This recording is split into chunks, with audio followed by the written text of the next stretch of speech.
Boa tarde a todos, bem-vindos a mais um City Café. Hoje temos como convidadas a Marta Fernandes e a Alexandra Rocha, que fazem parte da equipa de User Experience na Critical Tech Works. A Alexandra como UX Designer e a Marta como Digital Product Designer. E vão-nos explicar um bocadinho qual é a importância do design de interação, da experiência do utilizador, quando estamos a falar e a desenvolver produtos digitais e mesmo produtos físicos. Alexandra, Marta, bem-vindas. Obrigada. Obrigada. Vou parar de partilhar o meu ecrã. Quando quiserem, podem iniciar a apresentação. Só um minutinho. Obrigada. Antes de mais, gostaria de agradecer ao Porto Innovation Hub e ao Porto Digital pelo convite, que nos deixa muito felizes. Depois já queria fazer aqui uma pequenina correção, porque nós, na verdade, somos as duas UX Designers ou Digital Product Designers. Fazemos exatamente a mesma coisa.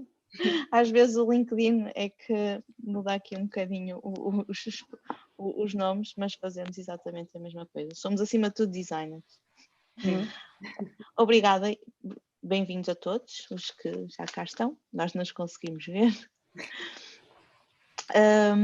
Só aqui para explicar um bocadinho o que é que vamos fazer hoje.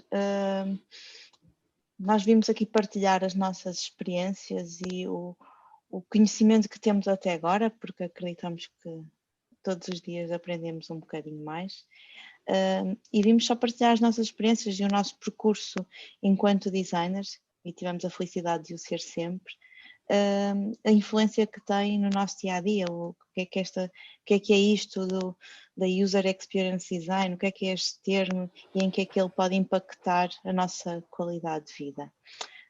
A agenda para hoje é um bocadinho ambiciosa, mas nós vamos tentar ser bastante objetivas, por isso vamos, para quem ainda não sabe, acredito que este nome seja familiar, isto do User Experience, vamos explicar o que é isto, muito brevemente, porque é que é tão importante e porque é que ele faz tanta falta, não é? E tanto sentido nos nossos sistemas. Aliás, vocês vão perceber que não é só nos sistemas, que isto da experiência é algo muito mais abrangente. Onde é que falha, não é? Às vezes nós vemos coisas no nosso dia-a-dia e vocês vão ver alguns exemplos onde esta user experience falha redondamente e falha, vamos perceber porquê. Os pilares, ou aqui os facets de UX design, por si, em que é que nós assentamos, em que é que nós precisamos de ter sempre em mente, sempre que construímos, que estamos a desenvolver um produto ou um sistema. E depois vamos vos deixar aqui algumas boas práticas, que não são todas, só vamos tocar muito ao de leve, para quem cria sistemas ou para quem desenha mesmo serviços que tenham produto pelo meio. E depois vamos só deixar aqui um pequenino jogo, uma pequena brincadeira que vai, na verdade, ser a conclusão de tudo isto que nós estamos a falar. Para nos apresentarmos aqui um bocadinho, eu e a Alexandra já nos conhecemos há muito tempo, não vale a pena dizer a idade, não é? Há o tempo que nos conhecemos, mas nós estamos na mesma escola, embora não nos tivéssemos conhecido lá, conhecemos no primeiro emprego, trabalhamos alguns anos juntas, depois os nossos caminhos divergiram, voltamos-nos a encontrar depois de uma pós-graduação, e a partir daí ficamos sempre mais próximas e então agora trabalhamos juntas na Critical Tech Works, ambas como UX Designers Gurus, que é o termo que nós usamos lá na Critical. Só para contextualizar, e quem não conhece a Critical Tech Works é uma joint venture entre a BMW e a Critical Software, Critical Software que está no mercado há mais de 20 anos, e a Critical Software foi escolhida para ser o parceiro tecnológico da BMW. Por isso nós não trabalhamos para a BMW, trabalhamos com a BMW, fazemos parte do grupo e a nossa função enquanto UX designers lá é melhorar ou criar todos os sistemas, seja internos, seja consumer facing, por isso estamos ali também a fazer parte um bocadinho da revolução tecnológica na BMW. Eles são bons, muito bons a fazer carros, mas precisavam de uma ajuda para fazer software e daí a Critical TechWorks. Portanto, e estas somos nós, no nosso carro, que está no nosso lobby, em plena Avenida dos Aliados. Temos aqui só algumas pequeninas curiosidades sobre nós, porque isto é muito mais engraçado se vocês tiverem estas curiosidades. Por isso, eu levo as minhas sapatilhas para onde vou, seja de férias, seja quando vamos para a Alemanha a trabalho. Por isso, levo sempre as sapatilhas e vou correr. Tento ir correr cedinho. Por isso, adoro correr. É uma forma de conhecer os sítios também. Gosto muito de decorar bolos. Não tanto fazê-los, mas de os decorar, tem assim um especial apreço por isso, principalmente para pessoas especiais, porque eu faço aquilo com muito amor, não é só pelo design, mas também é com muito carinho. E para mim um dia perfeito é um dia de praia e chegar ao final do dia com aquela água do mar no corpo e comer uns caracóis numa esplanada com os amigos. E tenho já um desejo de alguns anos que vou concretizar este ano, por isso não há Covid que me vai impedir, que eu vou saltar de paraquedas. E agora passo aqui a palavra à Alexandra. Olá a todos, boa tarde. Eu sou a Alexandra, a Marta já me apresentou, então eu vou falar só alguns fatos engraçados sobre mim. Eu como um pedacinho de chocolate sempre depois do almoço e todos os dias. Eu gosto é verdade, muito... é religioso. É religioso. É verdade. Eu gosto muito de desenhar para os meus miúdos, eu desenho para eles colorirem. Eu utilizo a pintura, especialmente a pintura da aguarela, como meditação. E não desistia de ser UX designer, nem ganhasse Euromilhões. E aqui há uns tempos estava a falar isso com a Marta e eu sei que não estou sozinha, não é, Marta? Somos um bocado geeks nisto, não queríamos largar. Paixão pelo fixe. Ok, vamos então começar por definir a User Experience. Então, vamos utilizar um hábito que muitos de nós temos diariamente, que é comer cereais ao pequeno almoço, como metáfora para explicar a experiência do utilizador. E vamos analisar os elementos separadamente. Vamos ver os cereais. Os cereais são um conteúdo, como se fosse a informação que um website ou uma aplicação contém. O prato é um recipiente que contém essas informações, portanto, imaginemos que é um browser ou um servidor. E a colher é o interface, porque nos permite interagir com o conteúdo. Portanto, a colher é o elo de ligação. E se nós reunirmos todos estes elementos, temos tudo o que é necessário para uma experiência do utilizador, que no fundo é comer cereais, aquilo que nós estamos tão habituados a fazer. Portanto, e se nós pensarmos na experiência do utilizador, o que é que ela é? Elas são respostas e percepções de uma pessoa que resultam do uso ou uso antecipado de um produto, sistema ou serviço. Por outro lado, o UX Design é um processo que se foca na otimização da experiência do utilizador. Ele vai ao encontro das reais necessidades e nos diferentes contextos de utilização. É importante dizer que o UX Design ele não se foca em criar experiências, porque a experiência ela já existe. O que nós fazemos é olhar para os comportamentos, para os padrões, para os hábitos dos utilizadores e tornar essa experiência melhor. Outra coisa que também é importante referir é que o UX Design ele abrange não só os aspectos mais ligados ao design, como nós estamos mais habituados a ver, que é o interface visual, o look and feel, o branding, a usabilidade, mas também, e em grande parte, a capacidade de entender o negócio e o produto.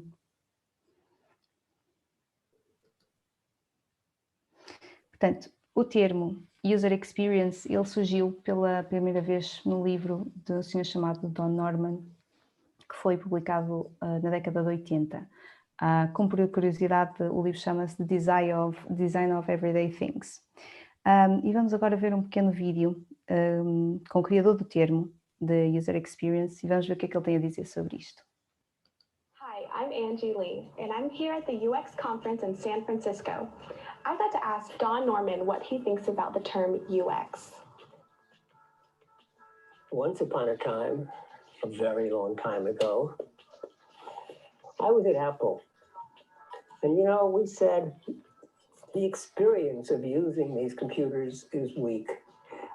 The experience, when you first discover it, when you see it in the store, when you buy it, when you can't fit it into the car, it's in this great big box, it doesn't fit into the car. And when you finally do get it home, you're opening the box up and, oh, it looks scary. I don't know if I dare put this computer together. All of that is user experience. It's everything that touches upon your experience with the product, and it may not even be near the product. It may be when you're telling somebody else about it. That's what we meant when we devised the term user experience and set up what we call the User Experience Architect's Office at Apple to try to enhance things. Now, Apple was already pretty good, so we were starting with a good product, making it even better.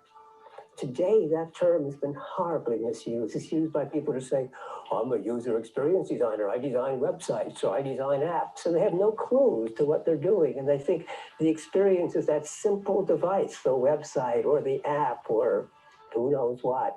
No, it's everything. It's the way you experience the world. It's the way you experience your life. It's the way you experience the service. Or, yeah, an app or a computer system. But it's a system that's everything. Got it?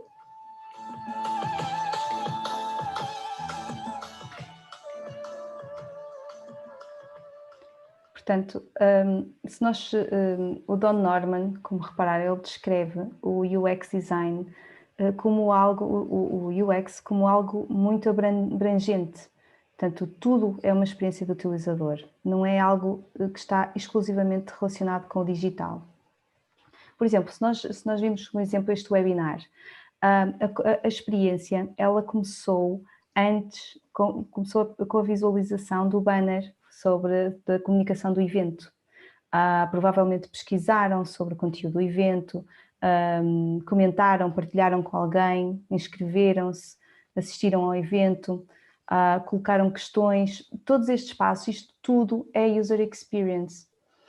E nós podemos dizer que a experiência, ela começa na necessidade e só termina quando nos esquecemos dela. Sim, aqui neste caso, seja ela boa ou má, é tudo aquilo que prevalece, não é? É aquilo que depois nós também vamos partilhar, e isso é algo também que o marketing explora bastante, que é se gostas, partilha, por isso tudo isto acaba por fazer parte de um bolo muito grande de satisfação, seja ao cliente, seja ao utilizador. Nós, enquanto User Experience Designer, o nosso foco é o cliente, por isso nós nem tentamos vender nada, nós tentamos lhe dar conforto e boas experiências. Por isso é o que nós também pretendemos para esta sessão, é que vocês tenham uma boa experiência. Exatamente, e não podemos falar sobre user experience sem falar do utilizador, como a Marta estava a referir, e isto o design centrado no utilizador, ele é um processo de design iterativo, na qual os designers se concentram nos utilizadores e nas suas necessidades em todas as fases do processo de design. Portanto, este processo de design está assente na metodologia de Design Thinking e é um processo que é composto por 5 fases. Nós temos, primeiro, temos a empatia ou a análise, que nesta fase procura-se compreender os utilizadores, as suas necessidades, motivações e problemas. Na segunda fase nós temos a definição, que é com base no que aprendemos no primeiro passo, vamos definir quais são os problemas ou o problema que iremos solucionar. Depois o terceiro passo será o design, que é identificar e desenhar as novas soluções com base no conhecimento adquirido. Depois faz-se uma prototipagem, portanto desenvolve-se um protótipo que possa ser utilizado pelos users e por fim fazemos um teste para como o próprio nome indica, para testar se esta é a melhor solução possível ou não, ou se é preciso redefinir. E caso seja preciso redefinir, nós podemos ter que voltar ao primeiro passo e tentar outra vez analisar e outra vez definir, e outra vez desenhar, outra vez prototipar e testar. Portanto, é iterativo. Sim, muitas vezes nos nossos projetos, e isto eu vou interrompendo sempre para mapear um bocadinho Sim, sim. para aquilo que nós fazemos, muitas vezes achamos que estamos a ir pelo caminho certo e chegamos perto dos nossos utilizadores e percebemos que estamos redondamente enganados, ou não, ou que estamos certos, mas precisamos fazer pequeninos ajustes. Por isso, isto é algo que vamos sempre a voltar atrás para melhorar. Por isso, é um voltar atrás, não como uma perda de tempo, mas como algo que é um investimento naquilo que poderá ser mais assertivo para o utilizador e para o produto final. Por isso, com um bocadinho mais de garantia que o produto final vai mesmo de encontro àquilo que o utilizador necessita. Ninguém quer software, um sistema bonito, apenas bonito, se não for útil, né? Se ninguém o utilizar. E se o próprio utilizador não se identificar com ele.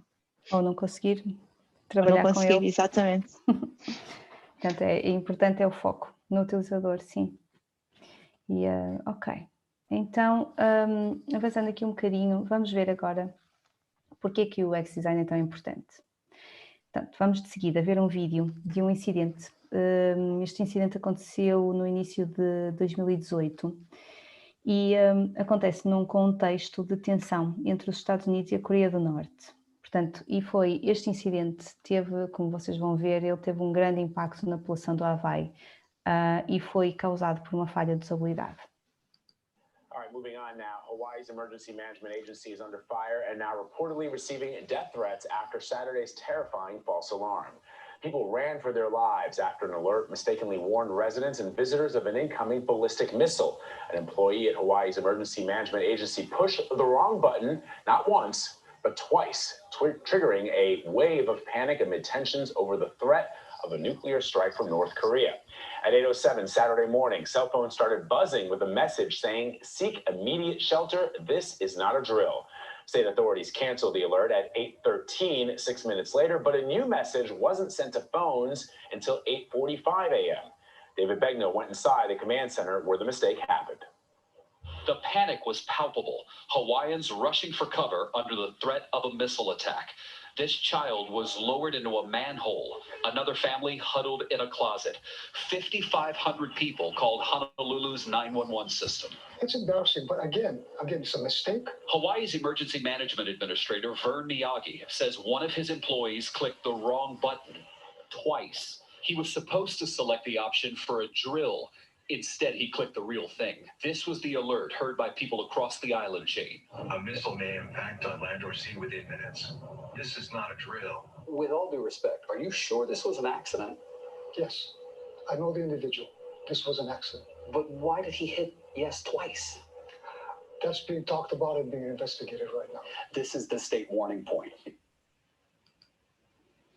Bem, já se imaginaram uma situação deste género? Portanto, como vimos todos no vídeo, a população do Havaí recebeu uma mensagem falsa de emergência a alertar para o impacto do míssil e cerca de 30 minutos depois do primeiro aviso, a Agência de Gestão de Emergências envia uma nova mensagem a informar que não havia ameaça. Como nós vimos, como se esperar, isto causou uma enorme preocupação para muitos residentes do Havaí. Ou seja, aqueles que viram o alerta ficaram a pensar que estavam prestes a ser atacados por 30 longos minutos antes que o segundo alerta esclarecesse que o primeiro tinha sido um falso alarme. E como vocês podem ver aqui, aqui à direita, este é o aspecto do sistema que eles tinham na altura. Portanto, isto são uma série de hiperlinks. Esta foi a solução que eles clicaram, que o utilizador clicou, e esta foi a solução que deveria ter sido clicada. Aqui à esquerda temos o governador do Havaí a dizer que, apesar de ser grato que o alerta desta manhã tenha sido um falso alarme, a população tem que poder confiar no nosso sistema de alertas de emergência. E depois dá-nos aqui uma esperança. Estou a trabalhar para chegar ao fundo desta questão para que possamos prevenir o erro deste tipo no futuro. Portanto, vamos ter, eles vão ter mais cuidado, não é? Esperemos. Agora, queria só dar umas breves notas acerca disto. Portanto, isto foi um erro de interface, portanto, o interface é que induziu o utilizador em erro. E, como nós vimos, este sistema ele não incluía um mecanismo de recuperação de um aviso emitido incorretamente. E os sistemas, eles devem ser projetados com essa suposição, a suposição que as pessoas cometem erros. E por esse motivo é que nós devemos sempre pensar nessa prevenção do erro. E se nós seguirmos os princípios do UX, nós diminuímos bastante a probabilidade dos erros serem cometidos. Outra nota interessante é para que nós sabemos que muitos setores não utilizam designers na construção dos seus softwares. Mas enquanto os utilizadores finais dos sistemas que nós fabricamos forem humanos, haverá sempre essa necessidade de processos de design centrados no utilizador. Agora, nós temos aqui uma rápida solução de melhoria, seria esta de usar ícones e separar por áreas. E se repararem, esta simples organização e categorização, ela pode ser já suficiente por prevenir o erro. Não é preciso design de autor, não é? Sim, nós precisamos de todos, em todas as nossas áreas de atuação, de pensar muito. Errar é humano, todos nós erramos, e ainda bem, não é? Porque isto traz-nos, através do erro é que nós também evoluímos. Independentemente se temos UX designer nas equipas ou nos projetos ou não, temos sempre de pensar que nós estamos a fazer as coisas para outros seres humanos e todos pensamos de maneira diferente, mas há comportamentos que são comuns e é um bocado por aí que nós devemos pensar. Esta sessão de hoje até é para criar um bocadinho mais despertar um bocadinho mais essa atenção nas coisas, pequeninas coisas do nosso dia-a-dia. E como vamos ver nos slides seguintes, são pequeninas coisas que a gente até se ri, não é? Dos UX fails, que nós chamamos de UX fails, até nos rimos e pensamos que é até uma coisa muito portuguesa, mas na verdade acontece por esse mundo fora. O que vamos mostrar não é de um sistema informático, um sistema digital, são coisas do dia-a-dia, mas que nós conseguimos mapear muito bem para aquilo que podem vir a ser os sistemas. Por isso, todos nós já vimos este tipo de situação, onde temos um caminho desenhado, projetado por um arquiteto paisagístico, ou o que for, tudo muito bonito, e depois temos um caminho usado pelas pessoas. E que já se questionaram, porque não é porque as pessoas são teimosas, não é? Mas alguma vez já se questionaram porque é que isto acontece? Porque aquilo ali que eles fazem, realmente é o que é útil para eles, não é o outro. E neste caso muito particular, um até tem escadas e a pessoa vai de bicicleta, por isso não lhe dá jeito ir para as escadas, a não ser que estejam a fazer manobras artísticas, não é? Por isso é muito importante nós percebermos para quem estamos a fazer. Há projetos atuais de arquitetura paisagística nas áreas envolventes dos novos condomínios e dos novos empreendimentos, onde nem sequer desenham nada e deixam que sejam os próprios utilizadores, os próprios transeuntes a fazer o seu caminho e depois é que eles vão lá pavimentar. Isto é uma forma de ouvir os utilizadores, por isso se nós mapearmos isto para a nossa área de UX design, digital design, nós temos que ir perceber o que é que os nossos utilizadores precisam. Não é perguntar o que é que eles querem, é perceber o que é que eles necessitam, interpretar isso e entregar depois de uma forma estruturada, algo consistente que os ajuda a cumprir a sua ação.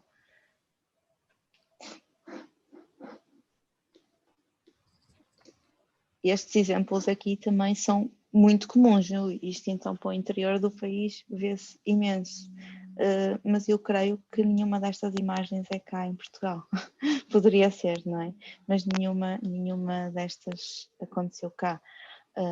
Esta é outra das questões que temos que ter em consideração, é o trabalho de equipa, é a comunicação, é ir aos sítios, ver o que é que se passa, não é? Uma das coisas mais importantes para nós, e nós temos muitas vezes essa dificuldade porque os nossos utilizadores são alemães, às vezes é tão mais importante, bom, eu pelo menos não falo alemão, só inglês, é por vezes tão mais importante observá-los do que fazer perguntas. Temos exemplos, e penso que até está aqui presente a pessoa que nos contou que um dos utilizadores dela tinha uma cábula colada no computador. Isto faz-nos perceber, isto que se calhar se fizéssemos as perguntas e não os fôssemos lá ver, observá-los em contexto, nunca se teria percebido. Por isso, todos estes pequenos detalhes, parecem detalhes, são importantes para perceber a complexidade dos sistemas. Nestes casos mais simples, era importante terem ido lá perceber que existia uma árvore no caminho, não é? E aqui ninguém comunicou, por isso a pessoa que desbravou o terreno, ou que limpou o terreno, não comunicou com a que depois foi pavimentar, nem comunicou depois com a pessoa que foi pintar. Cada um trabalhou de costas voltadas. Isto é algo que também no User Experience Designer não deve acontecer, porque nós devemos trabalhar sempre em equipa. Todos erramos e temos que ser tolerantes às falhas e aprender com elas, e se nós desenharmos alguma coisa que não vai de acordo com aquilo que necessitam, precisamos também de ser alertados. E depois, e se não formos, e se cada um trabalhar a olhar para o seu umbigo, não é? Temos resultados destes. Temos muitos exemplos ao longo da vida deste género. Temos aqui um último, e este é muito comum nos prédios, portanto nos mais antigos, que temos a campainha junto do interruptor de luz. Isto para nós, se calhar, principalmente isto é acho que é uma coisa muito característica até da década de 80, isto é algo comum, mas quantos de nós já não se enganaram a tocar? Há uns que depois, entretanto, houve ali uma melhoria, que puseram uma luzinha para diferenciar. Eu percebo porque é que está assim, não é? É mais fácil. É mais fácil, só fazem uma saída e têm ali um espelho onde conseguem ter as duas coisas. Mas isto, em termos de utilização, é péssimo para o utilizador, porque aqui não estamos a prevenir o erro, nós quase que o estamos a provocar para que ele cometa um erro. E é exatamente isso também no User Experience Designer que nós temos que prevenir, que é evitar que eles cometam erros. Há erros que temos que evitar com muito mais incidência, há outros que também temos que dar liberdade ao utilizador de escolha, por isso também não é algo que nós tenha ali um conjunto de regras que eles têm que seguir. Há situações onde nós devemos também dar a liberdade de escolha ao utilizador. Num caso como este, a solução seria, obviamente, eles estarem separados. Claro que há sempre as condicionantes técnicas, mas mesmo assim, acho que em conjunto, trabalhando em equipa, conseguimos chegar a um meio termo e algo que seja bastante conseguido, para tanto ao nível técnico como ao nível de utilização, e depois testar, não é? Perceber com os utilizadores realmente aquilo que nós achamos que é aquilo que eles necessitam e o que a nossa solução vai de encontro realmente à realidade. Isto tudo que nós temos vindo aqui a falar do que é que podemos ou não podemos fazer, não vem do nada, não é? Nós também temos os nossos os valores do design, ou os pilares. Por isso, nós temos, não lhe queria chamar uma checklist, mas temos que ter sempre presente alguns estes pilares quando estamos a construir algo, seja um website, seja um sistema, seja um sistema crítico, seja uma funcionalidade.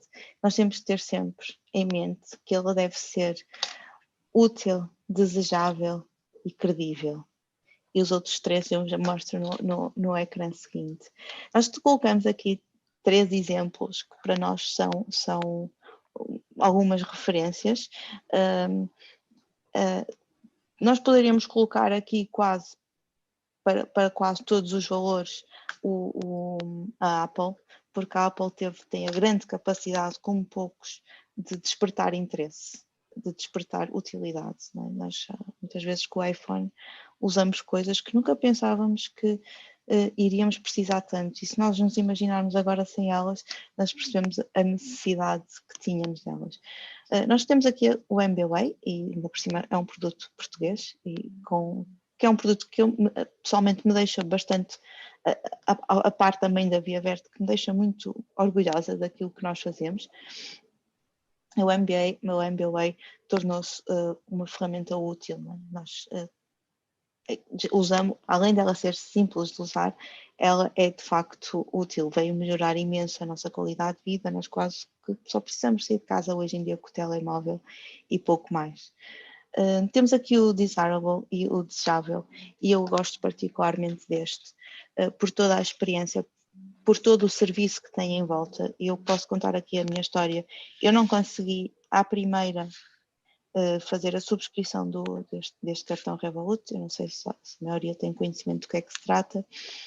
É um cartão, uma espécie de cartão pré-pago, mas que funciona como cartão de crédito de muito fácil utilização. Tive um serviço incrível de ajuda, muito rápida, muito próxima, por isso eu não senti que estava a falar com um bot, e não estava a falar com uma pessoa mesmo. Consegui pedir o cartão chegou a casa. Eu tenho aqui, não tenho o meu, mas tenho o que pedi para a minha filha, por isso isto é para uma adolescente, e veio uma coisa assim, que depois vou virar, se puxa, e temos o cartão deste lado, que já está nas mãos dela, e depois só uma nota de boas-vindas. Por isso, todo o serviço, todo o cuidado que há à volta disto torna este produto desejável, além da sua facilidade e rapidez de utilização. O credível, olhamos para este site e percebemos, este site acho que é um fenómeno de vendas, ainda assim, mas quantos de vocês se atreviam a comprar aqui alguma coisa, a meter o vosso cartão de crédito? Eu tinha medo. Uhum. Eu tinha medo.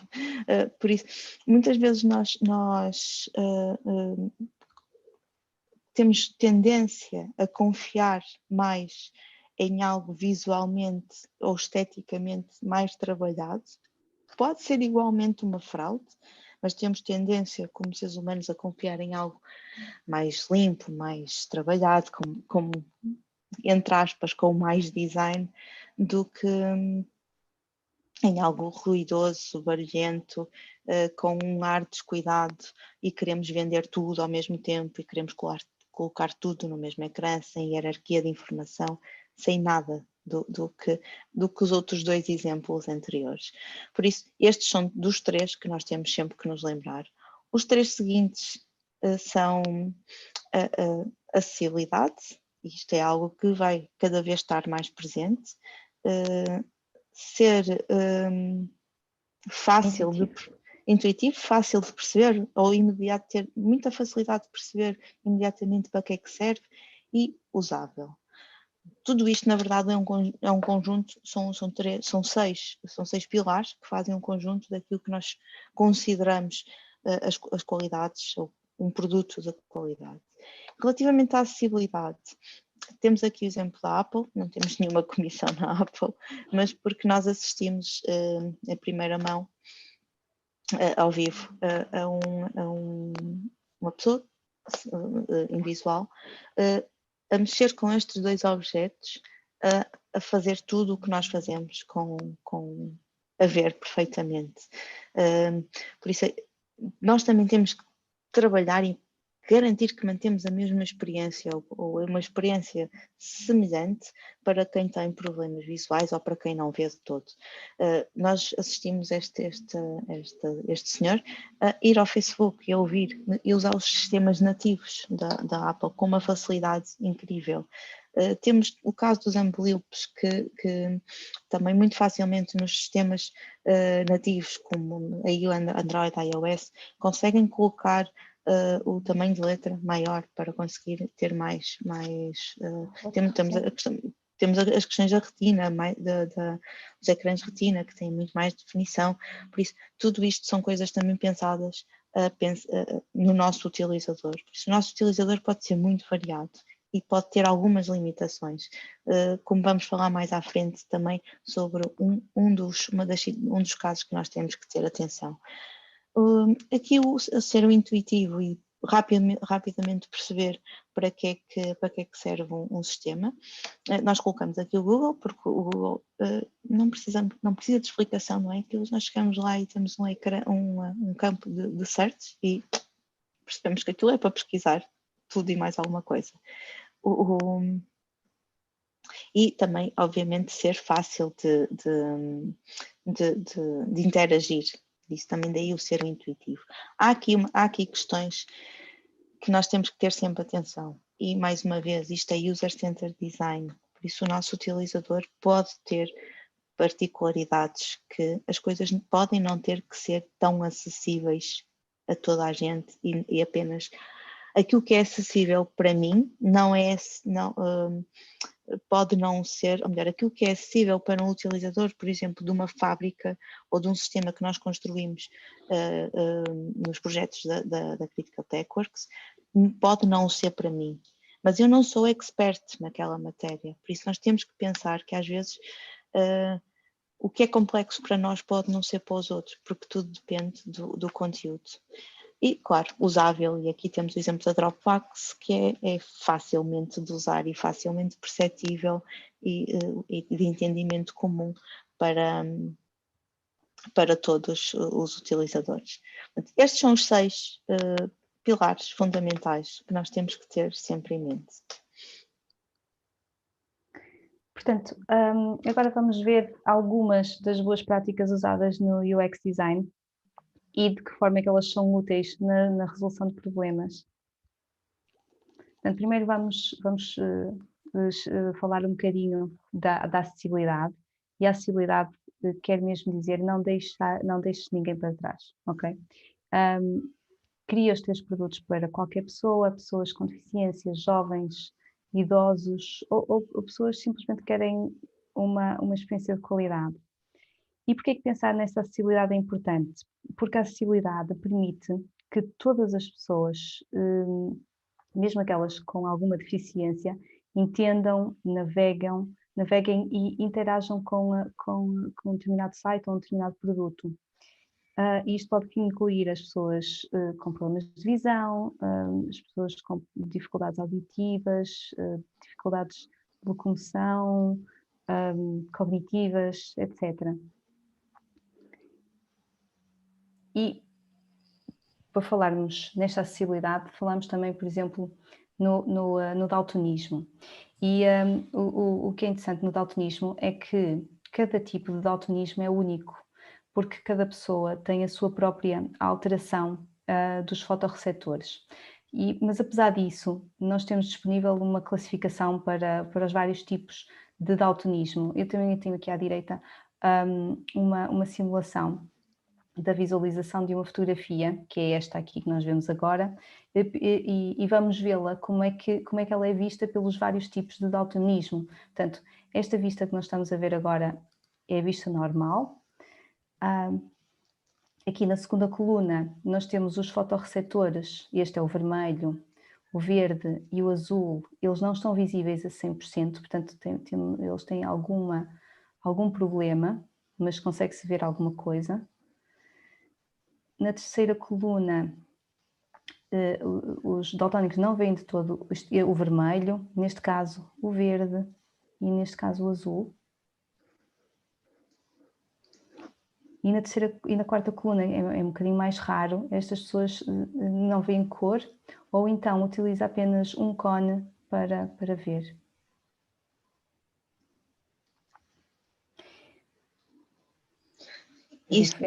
Há muitas coisas que nos podem ajudar, isto em termos, são pequenas técnicas para ajudarmos os daltónicos, por isso nós podemos usar, não estamos a querer dizer com isto que vamos deixar de usar as cores, nós podemos usá-las na mesma.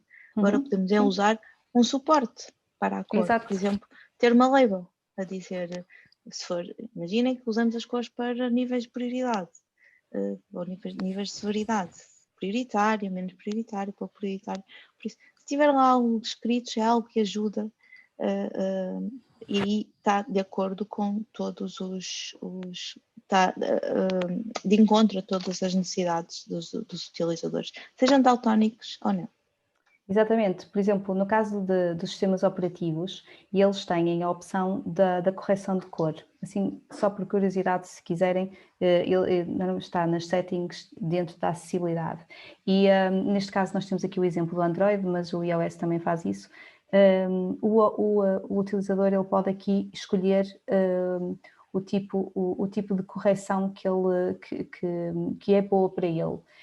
Mas há outras, como dizia a Marta, há muitas outras formas de melhorar a utilização que não passam pela cor. E há outros exemplos, por exemplo, aumentar a diferença o contraste entre os botões primários e os botões secundários, utilizar texturas e padrões em gráficos, quando nós temos gráficos na nossa aplicação, no nosso website. Por exemplo, uma coisa muito importante é quando nós mostramos as mensagens de erro, que normalmente são muito expressivas através da cor, é incluir também ícones que sugerem também que o que estamos a ver é uma mensagem de erro, sublinhar hiperlinks e não só colocá-los com a cor diferente. Portanto, isto tudo são pequenas coisas que nós podemos adicionar que tornam a aplicação visível e navegável por todos.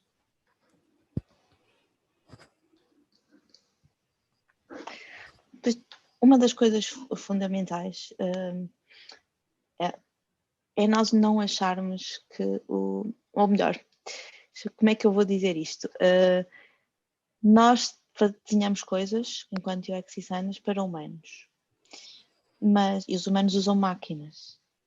Mas como é que nós conseguimos transformar isto de maneira que não seja unidirecional, não é? Que seja bidirecional, que o utilizador não se sinta sozinho. Obviamente que ele sabe que está a utilizar uma máquina. Nós conseguimos isto através do feedback, ele perceber que está a acontecer alguma coisa. Está provado que não ter nenhum tipo de feedback, isto em toda a vida, não? Em tudo na vida, deixa as pessoas ansiosas. Um utilizador ansioso vai ter muito mais dificuldade de conseguir confiar no sistema, não é? Vai começar, enquanto nós começamos a bater o pé, porque isto não está a acontecer nada. Estão a acontecer coisas, provavelmente, o sistema só tem a que dizer, dar feedback. Temos aqui o exemplo do loading, mas temos outros exemplos seguintes, como explicar aos utilizadores as novas funcionalidades, por exemplo, em vez de os deixar. Aconteceu-me esta semana, o Teams, só agora é que o meu Teams fez update, e eu andava à procura da floating bar, aquela barrazinha que estava no meio a flutuar, e depois lá me apareceu aqui o help ou o tutorial sem pedir, e percebi, ok, isto agora está tudo ali em cima. Ainda que sejamos utilizadores especialistas, muitas vezes porque usamos muito ou usamos massivamente, e termos às vezes tendência a fazer skip a isto, o sistema está-nos a dar esta alternativa, está-nos a dar um feedback, está-nos a tentar ajudar a nós cumprirmos a nossa missão. Por isso, isto deve ser uma relação bidirecional, não é? E desta forma, o utilizador também vai ser muito mais tolerante ao erro. Relativamente aos campos, não é? Explicar o que é que servem. Quando vocês já vos aconteceu aqueles campos que têm a label lá dentro, o nome, aquilo que vocês precisam de escrever e quando escrevem desaparecem e depois já não se lembram se era o e-mail que tinham que pôr ou o nome, têm que apagar para ver novamente. Este tipo de ações acabam por trazer desconforto ao utilizador. As emoções nisto, existe muita documentação e muitas apresentações sobre desenhar segundo as emoções do utilizador. Elas são mesmo importantes porque isto vai fazer com que eles queiram continuar num site ou querem continuar, ou confiem num sistema ou não. Estes casos aqui são os casos dos placeholders que nos dão pequeninas, são as micro-interações que nos dão pequeninas pistas daquilo que nós temos que fazer, pequeninas ou mesmo diretas, pistas diretas, o que é que nós temos que fazer. Além destes, ainda temos as toast messages, ou as mensagens de erro, ou as mensagens de aviso, sejam de sucesso ou não é? Aquelas mensagenzinhas que aparecem em cima e desaparecem, foi gravado com sucesso. Isto é o suficiente para nós sabermos que os nossos dados não se perderam, ou então as coisas irem, desculpem, está aqui o meu gato. Acho que está aqui a destruir qualquer coisa. Ou as coisas irem nos dando feedback, o que é como o caso seguinte que tivemos o feedback que foi adicionado ao nosso cesto de compra. Isto em comércio eletrónico é extremamente importante, por isso ele não tira o foco daquilo que quer fazer, que é continuar a comprar, dá apenas um feedback que foi. Isto também traz-nos outra questão que é o desenhar para todas as situações. Não é? Por isso, em todas as situações nós devemos ter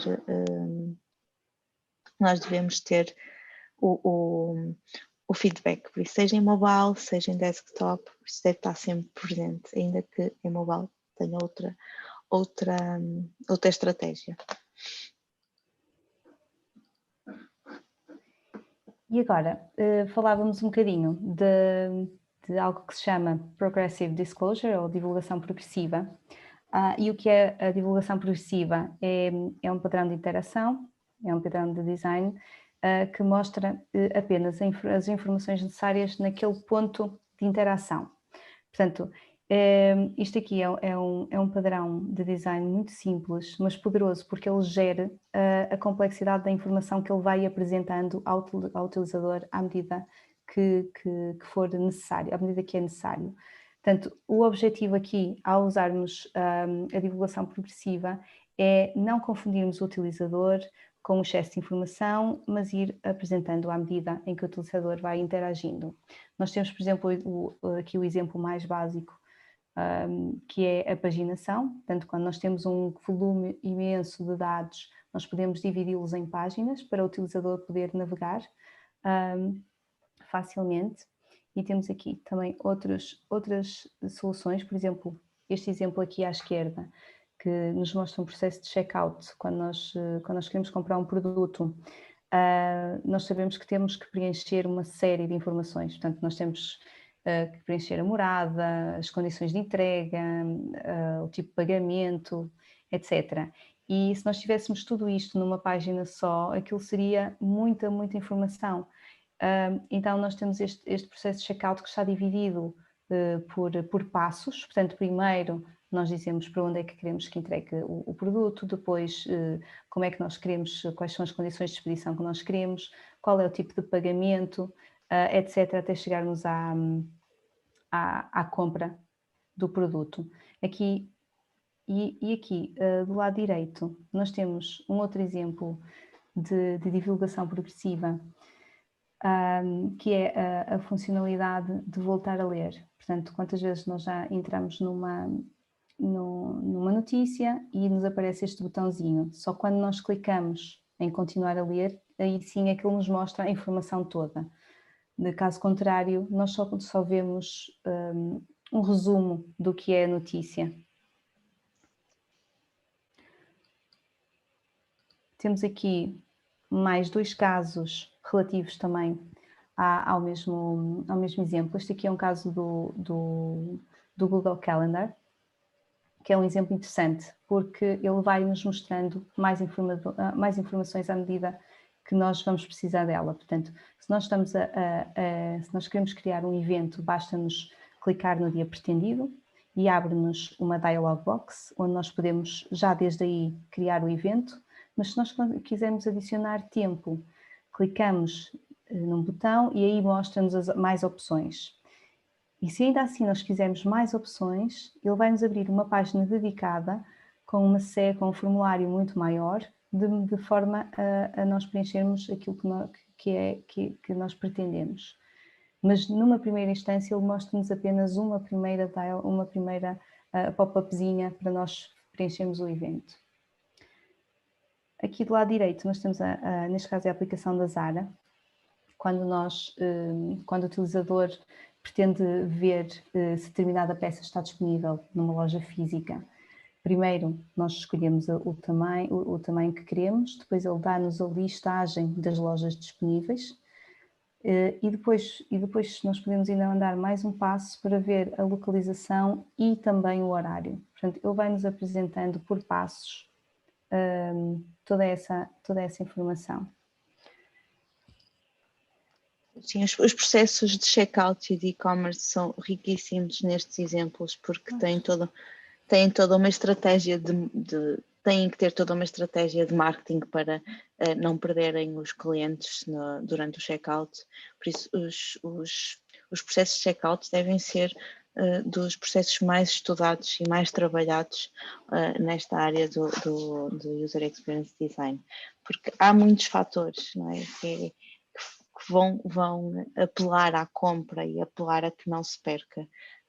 Há imensos casos de perdas de clientes por maus checkouts ou falta de confiança. E aí vêm todos os valores, aqueles 6 valores que falamos anteriormente. Pronto. Este finalmente é o último, e para vos lançarmos o nosso pequeno desafio, que isto é só mesmo um pequeno wrap-up. Por isso, tudo isto que falamos até agora deve estar presente no maior número de dispositivos. Quando eu digo maior número, ele deve ser ajustado. Existem 2 formas de o fazer.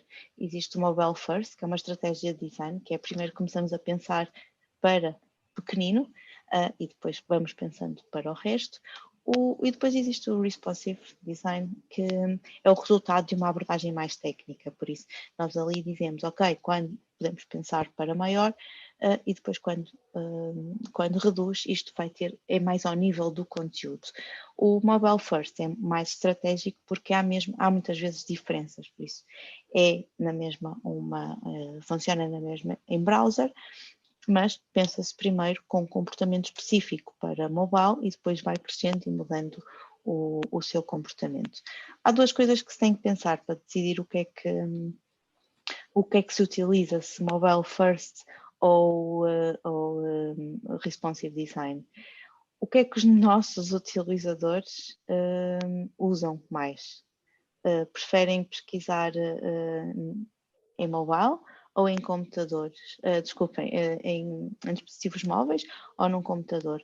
Por isso, no nosso caso, por exemplo, novamente, a maioria dos nossos projetos na Critical TechWorks não faz sentido pensar em mobile first, porque a maioria deles são pensados para utilizar em desktop. Então temos que ter um compromisso de conteúdo e perceber e dar as guidelines corretas para como é que ele se vai comportar em mobile. Por isso, mais uma vez, e para rematar aqui, a nossa resposta default, e o Don Norman e a Nielsen Norman Group têm até um autocolante com isso, que é uma hashtag com a nossa resposta favorita, que é It Depends.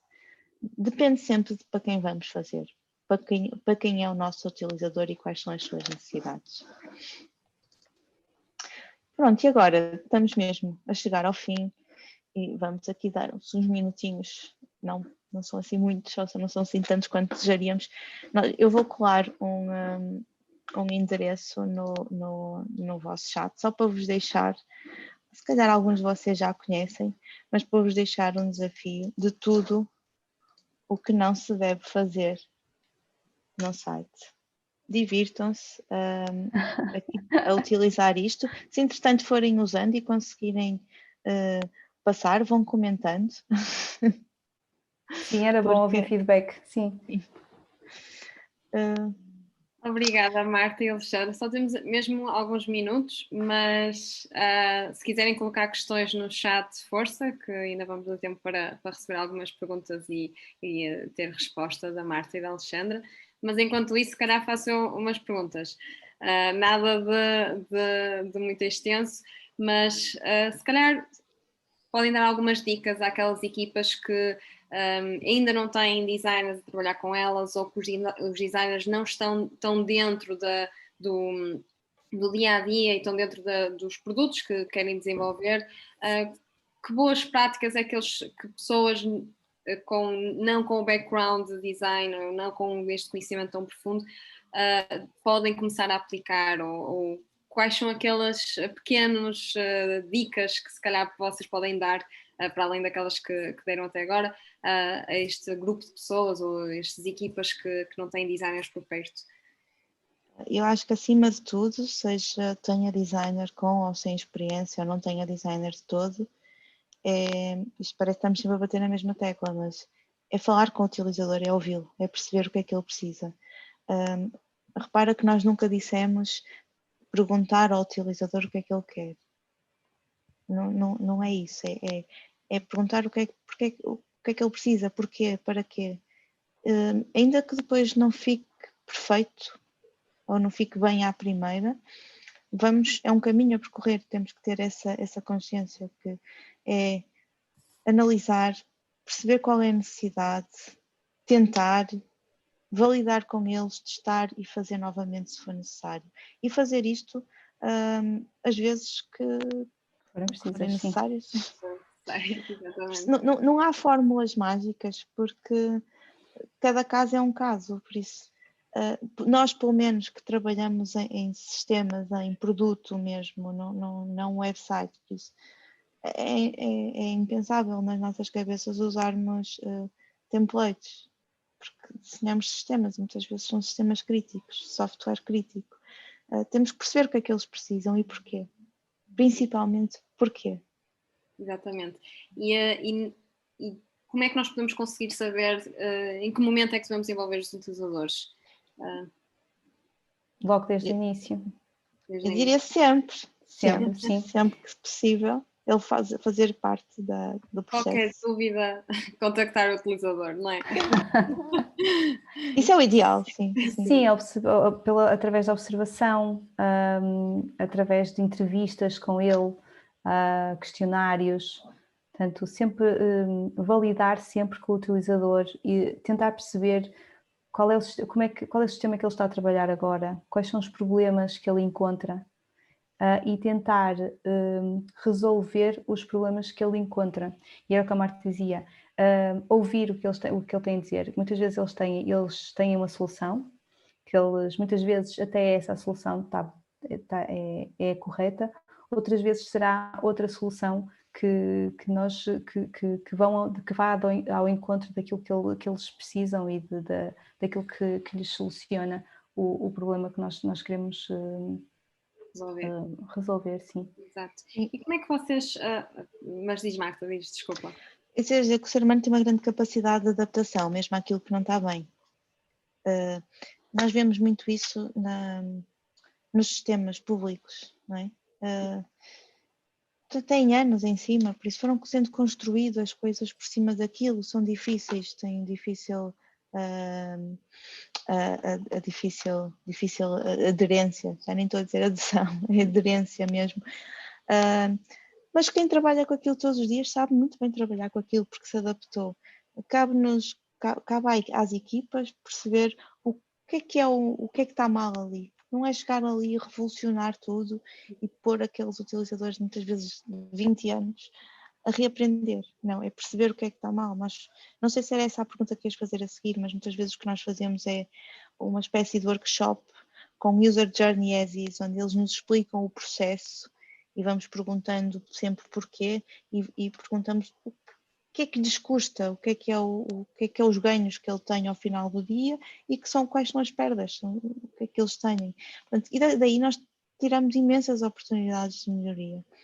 Este pode ser uma das técnicas que temos que fazer com eles, trazê-los, eles sentem muito mais empowerment perto de nós, que é trazê-los para dentro do processo e ajudar-nos a construir algo de novo.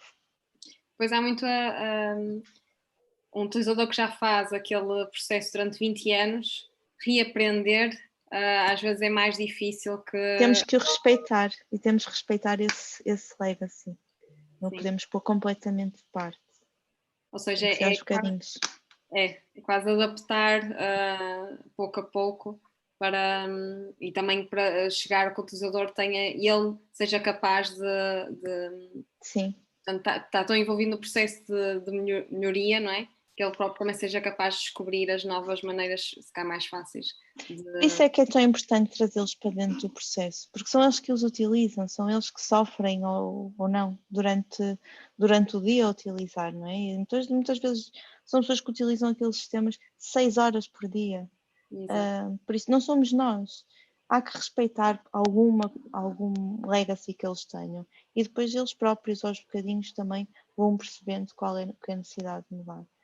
Nem sempre é um processo rápido, mas nós tentamos melhorar a vida das pessoas, não é piorá-la, só porque está melhor e está segundo as boas práticas, mas está melhor para quem? Exato. É? Exatamente. Temos aqui uma pergunta do Luís Fernando. Como vocês percebem a figura do cientista social junto ao UX Design? Pronto, eu aqui tenho uma contra-pergunta. O que é isto ou como é que se entende isto do cientista social? Pois. Alguém não sei se estou a perceber. É alguém que estuda os comportamentos sociais no mundo. Ok, então sim, é um aliado. Nós precisamos do estudo comportamental, claro. E trabalhamos muitas vezes em parceria com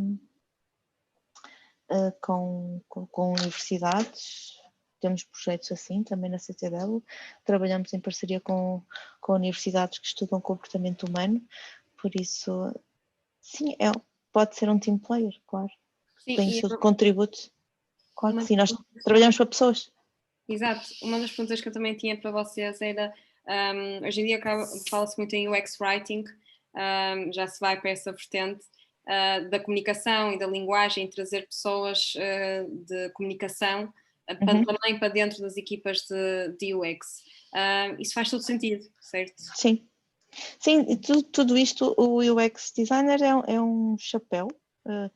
Existe um esquema que é um guarda-chuva com várias varetas. Por isso, tudo isto é um trabalho colaborativo e com um contributo de toda a gente, seja através da escrita, da comunicação. É importante a voz e o tom com que nos dirigimos, e mais uma vez, o utilizador interessa. Nós não vamos... Um exemplo muito bom, o da Yorn e o da Vodafone. Exato, a Yorn e a Vodafone. O público é diferente. A Yorn trata por tu, o utilizador. A Vodafone não, trata já com um bocadinho mais de eloquência. Por isso, tudo isto é trabalhado, esta experiência é trabalhada, não é? Não era a Vodafone, mas havia, acho que era o outro da outra operadora. WTF, que era uma voz horrível, que nos ligava, que eu até me assustava e nos tratava por tu. Eu ficava... Mas é o público-alvo, por isso mais uma vez, depende para quem o fazemos. Certo. Muito rapidamente, que temos mesmo de terminar, qual foi o trabalho mais interessante que já se desenvolveram? Desenvolveram no que toca à experiência do utilizador? Conseguem Design Athon. Design Athon? Sim, nós esquecemos de mencionar, nós fazemos parte do Porto X e o ano passado foi incrível ver, foi assim aquilo que me trouxe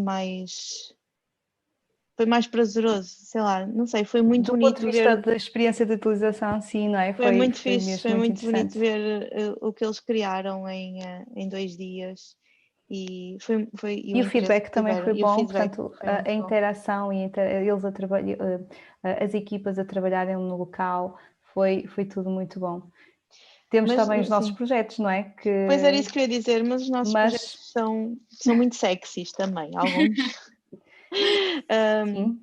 São porque nós sentimos, como falamos diretamente com quem os vamos, por isso nós não temos necessidade, a maioria dos nossos projetos, de criar personas, porque nós falamos mesmo com quem os vai utilizar, ou pelo menos algumas das pessoas.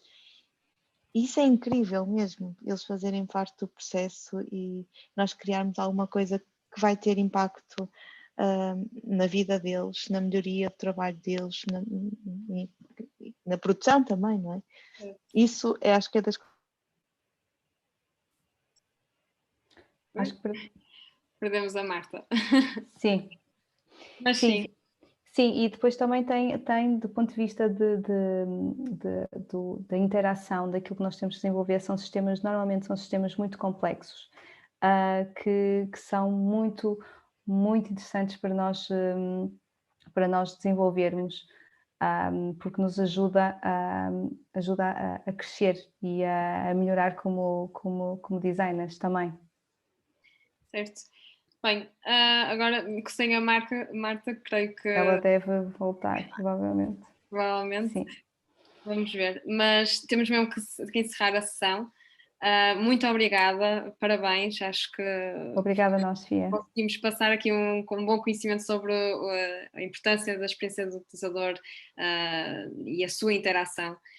E como é que nós podemos trazer também isso para dentro dos nossos escritórios e trabalhar um bocadinho isso nos produtos que desenhamos e se calhar às vezes estar mais atento com aqueles que nós interagimos no dia a dia, o Google, no YouTube, sites, e se calhar estar mais atento e ver, se calhar isto podia estar melhor ou isto funciona bem, e isso também é uma boa prática de fazer enquanto utilizadores. E é isso, muito obrigada a todos que tiveram. Obrigada a nós. Nós vamos enviar um questionário de satisfação logo a seguir à sessão, portanto, se quiserem dar-nos a vossa opinião e até dar alguma sugestão de próximos sítios de cafés, próximos temas, estejam à vontade, e ficamos por aqui. Muito obrigada. Obrigada.